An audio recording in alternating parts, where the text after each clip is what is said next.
Di awal film kita akan dibawa ke salah satu hutan yang ada di Polandia. Kemudian kita diperkenalkan dengan seorang pria bernama Max yang sedang bermain bersama anjingnya di dalam hutan. Diketahui sudah 25 tahun Max tinggal di hutan Polandia dan hanya ditemani oleh anjingnya saja.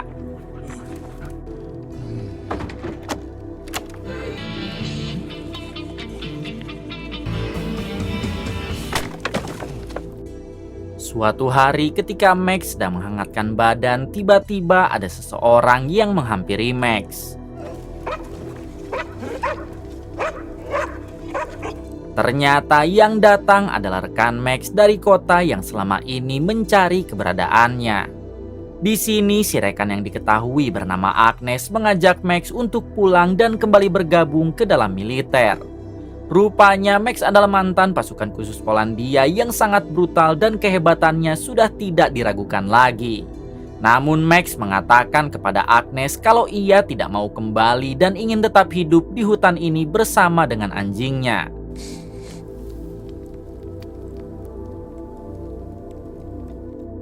Lalu Agnes memberikan segepok uang kepada Max hingga Max bertanya uang apakah itu. Agnes menjelaskan kalau uang tersebut merupakan uang pensiunan dari negara yang sudah lama tidak pernah diambil oleh Max. Kemudian Agnes memberitahu kalau ayah Max baru saja meninggal dan pemakamannya akan dilakukan pada besok sore.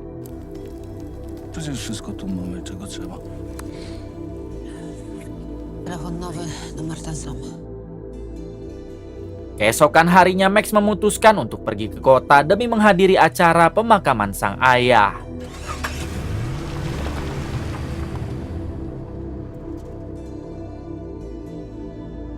Singkat cerita, Max tiba di pemakaman ayahnya dan terlihat sudah banyak orang yang berkerumun di sana. Lalu di tengah acara pemakaman, Max dihampiri oleh seorang ibu-ibu yang merupakan bekas akuntan ayahnya. Di sini si akuntan memberikan kartu namanya kepada Max serta meminta Max untuk menemuinya apabila Max mempunyai waktu. Zgodę na założenie fundacji nie udało się. O, taki był. Ketika acara masih berlangsung, Max memutuskan pergi ke rumah sang ayah dengan niat mengambil foto keluarga untuk kenang-kenangan. Namun saat ia dan anjingnya tiba di rumah, ternyata di rumah sang ayah sudah ada beberapa begundal yang hendak mencuri. Para begundal yang melihat Max hanya seorang diri, mereka pun langsung menertawakannya. Kemudian terjadilah perkelahian dan inilah yang dilakukan Max.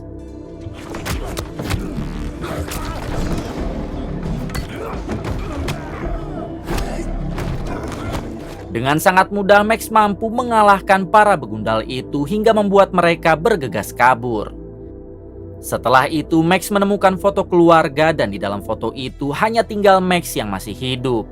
Adik dan ibunya ternyata sudah lama meninggal. Beberapa jam kemudian saat Max dan anjingnya hendak mencari makan, tiba-tiba Max dihentikan oleh satu mobil polisi. Para polisi itu langsung saja meminta Max untuk pindah ke mobil mereka karena Max akan ditangkap. Ternyata Max baru saja dilaporkan oleh satu begundal yang sebelumnya Max hajar di rumah sang ayah.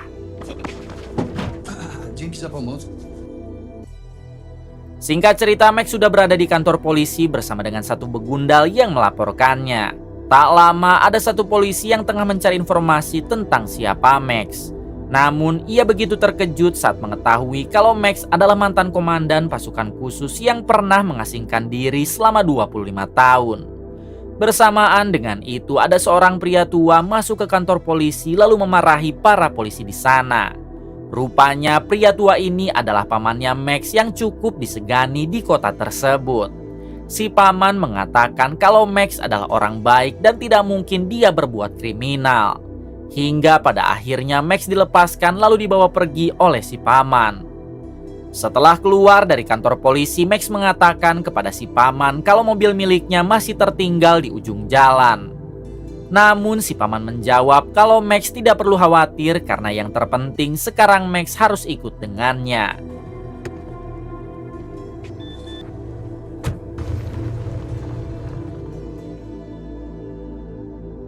Di tengah perjalanan Max bertanya kepada si paman tentang kenapa ayahnya bisa meninggal. Si paman cukup terkejut karena ia kira Max sudah mengetahuinya. Lalu si paman menjelaskan kalau ayah Max meninggal akibat terkena serangan jantung.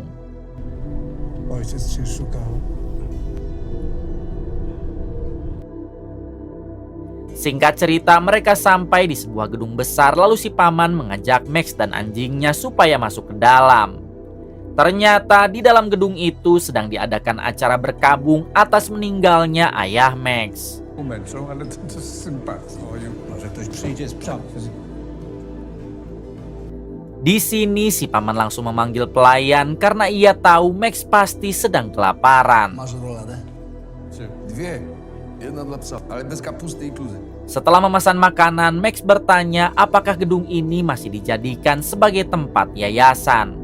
Si paman menjelaskan kalau dulu tempat ini memang dijadikan yayasan oleh ayah Max.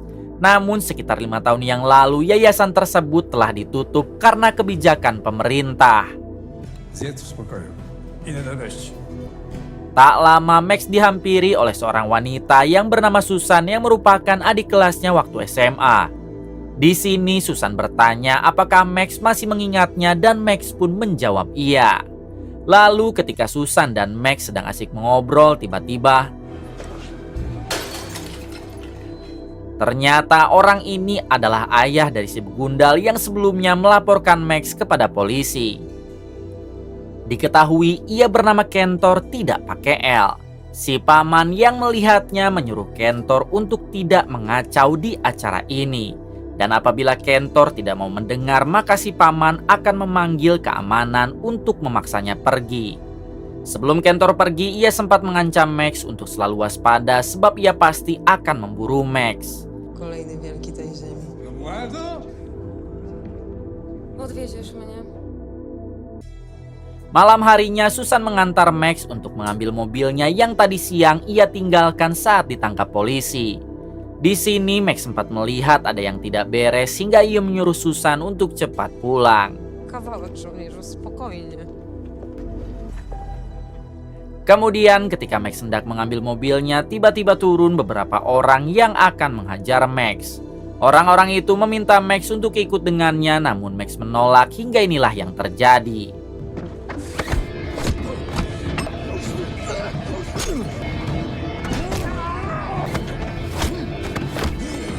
Max sempat bertanya apakah mereka anak buah Kentor dan orang itu pun menjawab ya. Lalu Max meminta orang tersebut untuk menyampaikan pesan kepada Kentor agar tidak memburunya lagi. Apabila Kentor tetap memburunya, maka dipastikan Kentor dan semua anak buahnya akan ia habisi. Setelah itu Max memutuskan untuk pulang ke rumah ayahnya karena ia merasa ada sesuatu yang tidak beres. Setibanya di rumah, Max menghubungi Agnes yang merupakan mantan rekannya di militer. Max meminta Agnes untuk mencari tahu tentang data Kentor secara lengkap. Singkat cerita, pada keesokan harinya Max mendatangi seorang akuntan yang dulu memberikan kartu nama saat di pemakaman. Di sini si akuntan mengatakan kalau Max mempunyai uang warisan dari ayahnya. Hal itu didapat dari penjualan tanah yayasan serta tanah bekas tambang milik ayah Max. Mendengar hal tersebut, Max bertanya siapakah orang yang membeli tanah sang ayah. Si akuntan menjawab kalau yang membelinya adalah paman Max sendiri. Tapi di sini anehnya sang paman baru memberikan uangnya setelah ayah Max meninggal dan harganya begitu murah. Pani się przyjaźniła z moją mamą? Di waktu yang sama datanglah Susan karena ternyata Susan merupakan anak kandung dari si akuntan yang tinggal di ujung jalan. Lalu Susan mengajak Max untuk jalan-jalan keliling kota. Di sini Max bertanya apakah Susan kenal dengan Kentor dan Susan pun menjawab ya. Susan menjelaskan kalau Kentor merupakan bos mafia yang dulunya berteman baik dengan pamannya Max. Namun beberapa tahun yang lalu dikabarkan si paman dan Kentor berselisih akibat rebutan tanah bekas tambang. Mendengar hal itu, Max langsung menyadari kalau tanah bekas tambang yang dimaksud adalah tanah milik ayahnya yang kini dibeli oleh si paman. Zdarza się. Beberapa jam kemudian saat Max hendak pulang, ia dihubungi mantan rekannya di militer yaitu Agnes. Agnes ingin memberitahu tentang siapa Kentor serta di mana kediamannya. Setelah mengetahui di mana kediaman Kentor, Max pun memutuskan untuk mendatanginya. Kantor to krótko mówiąc bandzior. CBS na niego siadło. Singkat cerita, Max tiba di tempat Kentor. Lalu Max bertanya apakah Kentor masih ingin memburunya. Apabila Kentor masih ingin memburunya, maka Max akan berperang dengan mereka sekarang juga. Mendengar hal itu, Kentor langsung meminta maaf karena kemarin ia hanya sedang emosi. Lalu Kentor memberitahu kalau orang yang menyuruh anaknya dan para begundal datang ke rumah ayah Max adalah dirinya. Kentor beralasan kalau sebelum ayah Max meninggal, si ayah sempat ingin memberi berkas penting kepada Kentor. Namun hal itu tidak terwujud sebab ayah Max keburu tewas. Lalu Max bertanya apa yang sebenarnya diinginkan oleh Kentor dan kenapa Kentor bisa sampai berselisih dengan pamannya. Kentor menjawab kalau ia menginginkan tanah bekas tambang yang sekarang dibeli oleh sang paman. Padahal dulunya ayah Max sudah bersedia untuk menjualnya kepada Kentor. Pomyśl. Malam harinya terlihat Max yang sedang makan malam bersama Susan. Di sini Max bertanya kenapa Kentor dan pamannya saling berebut tanah bekas tambang. Padahal semua orang tahu tanah tersebut adalah tanah mati yang tidak bisa dibuat usaha apapun. Susan hanya menjawab mungkin mereka lebih tahu daripada kita. Może nie wyglądał. A kiedy cię pobił, wróciłeś do matki. Setelah selesai makan, Max mengantar Susan menuju ke apartemennya. Namun saat tiba di depan apartemen milik Susan, anjing Max malah langsung masuk ke dalam dan tidak mau pulang. Alhasil Susan memaksa Max untuk tidur saja di apartemennya. Dan Max tentu tidak menolak. Kemudian karena suasana di luar sedang dingin dan Susan pasti membutuhkan kehangatan, pada akhirnya terjadilah sesuatu yang sangat diinginkan oleh para jomblo. Keesokan paginya Max dihubungi oleh Agnes yang ingin memberikan sebuah informasi. Menurut Agnes, alasan Kentor dan paman Max berebut tanah bekas tambang karena tanah tersebut akan dibuat jalan tol oleh pemerintah. Apabila tanah itu dijual kepada pemerintah, maka otomatis harganya akan melambung ratusan kali lipat. Pada akhirnya Max mengerti kenapa Kentor dan pamannya sampai berebut tanah tersebut. Max juga sekarang yakin kalau ayahnya tewas bukan karena serangan jantung, melainkan dibunuh. Światłami, żebyś weszła. Dobra. Setelah berteleponan dengan Agnes, Susan mencoba memberanikan diri untuk bertanya sesuatu kepada Max.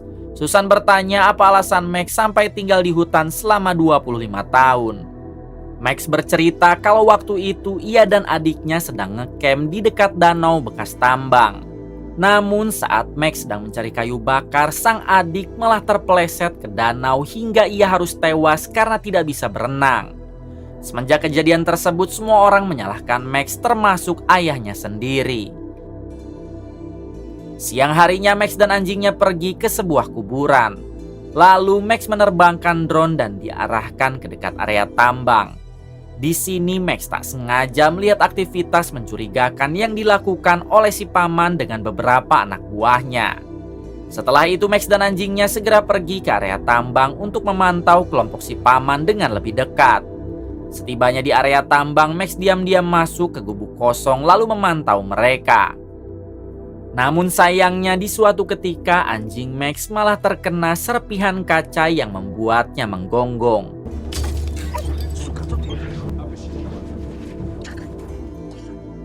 Dengan cepat para anak buah si paman mencoba mengecek, tapi untungnya Max sudah berhasil kabur.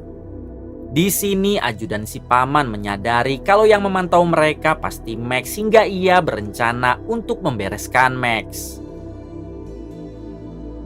Adegan kembali ke Max yang kini dihubungi oleh Susan. Susan mengatakan kalau ibunya atau si akuntan ingin bertemu dengan Max karena ada sesuatu yang harus dibicarakan. Że co? Przyjedź po mnie. Singkatnya, Max menjemput Susan di apartemennya sebelum mereka pergi ke rumah ibunya Susan. Setibanya mereka berdua di sana, terlihat si ibu yang tengah membuang sampah lalu menyuruh Max dan Susan agar masuk ke dalam. Namun bersamaan dengan itu tiba-tiba ada seseorang yang mengincar Max.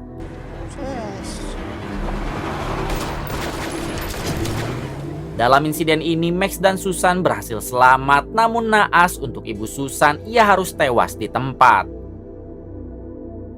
2 jam kemudian para polisi memberitahu kepada Max kalau pelaku penembakan tadi sudah berhasil diidentifikasi melalui CCTV di jalanan.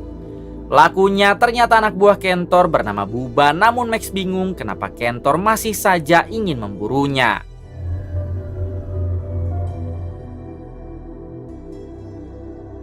Setelah itu Max membawa Susan pulang ke rumah mendiang ayah Max supaya lebih aman.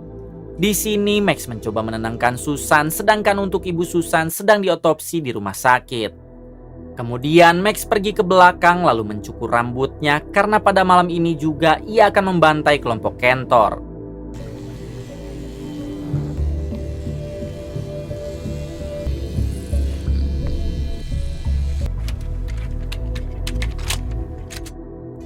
Singkatnya, Max menyusup ke markas Kentor lalu melumpuhkan satu persatu orang-orang di sana.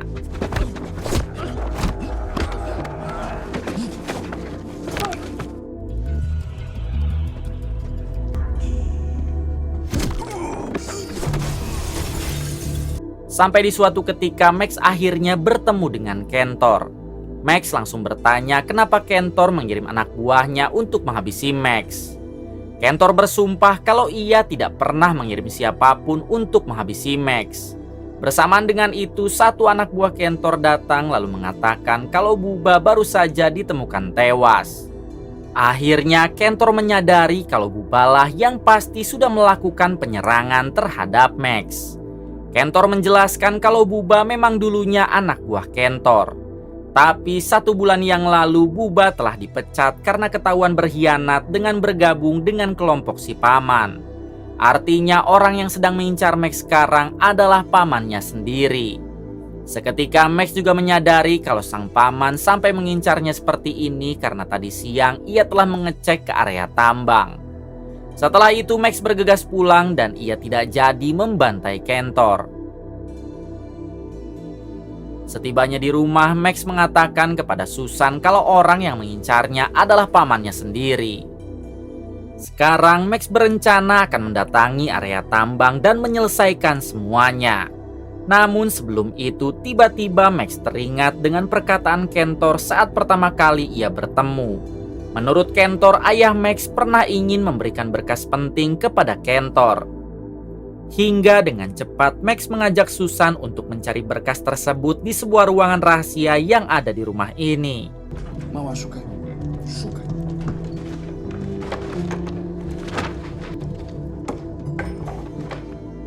Beruntung dengan bantuan anjingnya, Max akhirnya dapat menemukan sebuah berkas yang berisi memori kecil. Saat dicek melalui ponsel, ternyata ayah Max pernah memergoki si paman sedang berada di dalam tambang. Saat itu si paman dan kelompoknya sedang menjajakan para gadis culikan yang akan dijual. Di sini akhirnya terungkap kalau area tambang yang akan dijadikan jalan tol berada di area depan, sedangkan untuk para wanita culikan berada di area belakang. Artinya jika nanti jalan tol dibangun, maka si paman tetap masih bisa menjalankan bisnisnya secara aman. Setelah mengetahui itu semua, Max segera menghubungi Agnes untuk kembali meminta bantuan. Max mengatakan kepada Agnes kalau ia akan pergi ke area tambang untuk menyelamatkan para gadis culikan.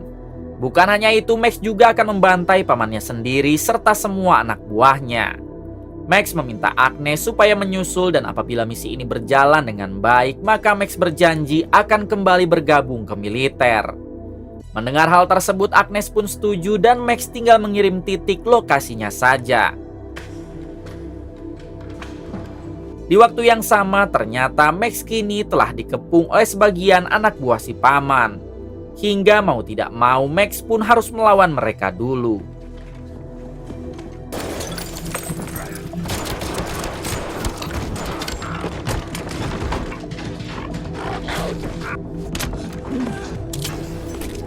Dengan sangat mudah, Max mampu meratakan semua anak buah si paman. Lalu Max mengajak Susan pergi dari tempat tersebut. Singkat cerita, Max tiba di depan apartemen Susan. Di sini Max meminta Susan untuk pergi jauh keluar kota dengan membawa anjingnya. Max berjanji apabila semuanya telah selesai maka Max akan kembali menjemput. Setelah itu Max pun beranjak menuju tambang. Pamięci, bezcenna. Strzeż jako szerokości.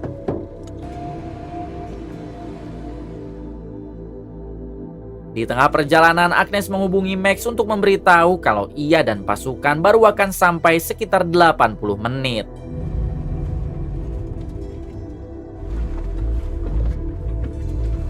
Tak lama Max pun sampai di area depan tambang dan langsung menerobos ke dalam. Kemudian Max mulai menghabisi satu persatu dari anak buah si paman.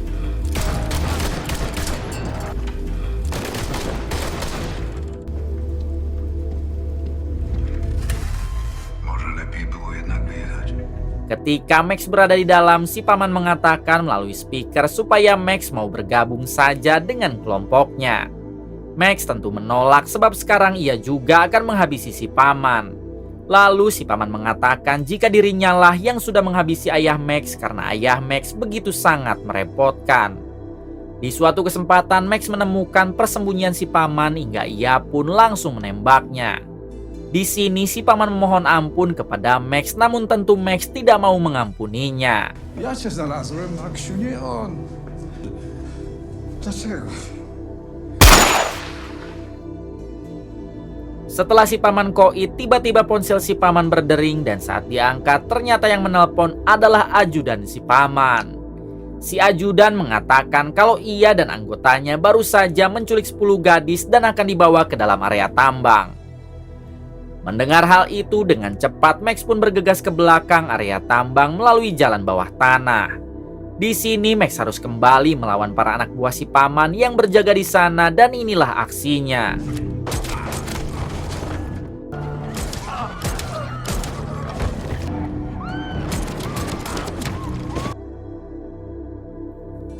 Di waktu yang sama terlihat Susan yang sedang dalam perjalanan ke kota lain. Namun karena anjing Max terus menggonggong, Susan pun memutuskan untuk menyusul Max ke area tambang. Adegan kembali kepada Max akhirnya menemukan para gadis culikan yang selama ini disandra di ruang bawah tanah. Dengan cepat Max melepaskan mereka lalu menyuruhnya pergi lewat jalan yang tadi ia lewati. Setelah itu Max keluar hingga ia melihat beberapa gadis yang baru saja diculik oleh ajudan si paman. Max yang tidak mau tinggal diam, ia pun langsung melakukan tembakan. Kemudian Max berteriak agar si ajudan dan anak buahnya menyerah sekarang juga, namun si ajudan malah balik menantang. Di waktu yang sama si ajudan langsung menyuruh semua anak buahnya yang tersisa untuk mengepung Max.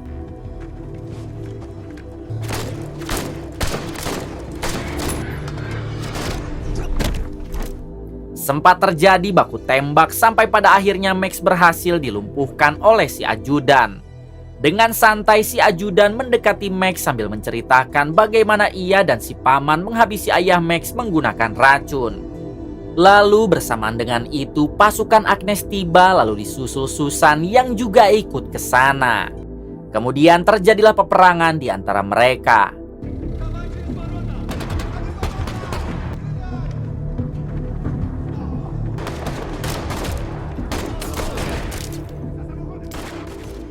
Di tengah peperangan, si ajudan yang sedang sibuk bertempur membuat Max akhirnya bisa kabur untuk mencari senjata.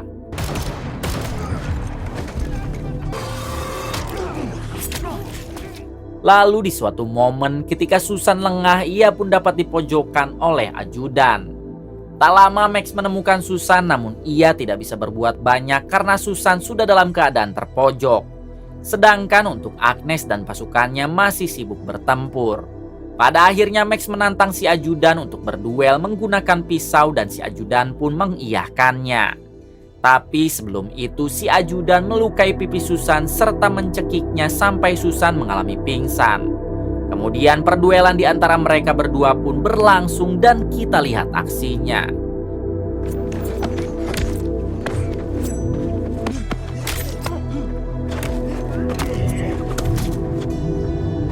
Sayangnya Max yang sudah cukup kelelahan dapat dikalahkan oleh si ajudan.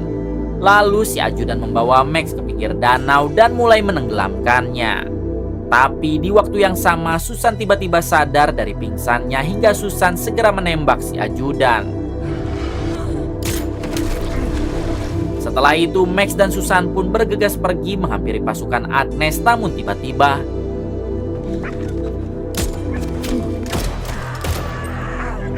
pada akhirnya si ajudan koit ditembak Agnes, sedangkan Max yang ditembak si ajudan juga sepertinya telah tiada.